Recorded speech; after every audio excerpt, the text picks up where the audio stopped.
Министерство сельского хозяйства в блоке экономическом блоке было два поручения, как вы выше еще сказали. Это программа развития сельского хозяйства на 26 год.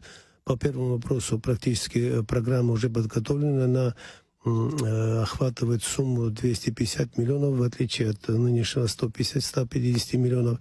И программа развития уже находится в администрации президента, в кабинете министров для согласования. Есть некоторые моменты, там касаемо участия комиссии, которая будет разрабатывать эту программу. В основном программа практически готова для принятия.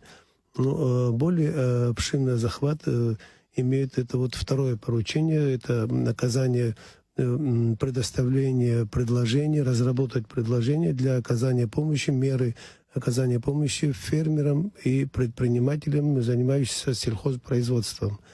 В исполнении данного поручения Министерство сельского хозяйства занимается первым долгом для того, чтобы подготовить, кто есть фермеры и предприниматели.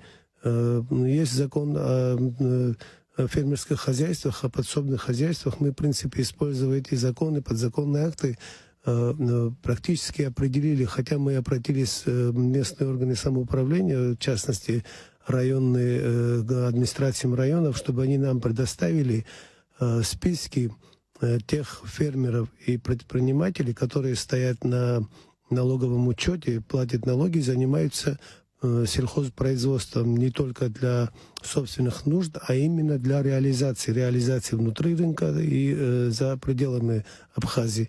И поэтому мы уже получили сведения. Помимо этого, мы сами еще к этому списку добавляем тех фермеров, которым мы оказывали в течение этих 4 лет помощь.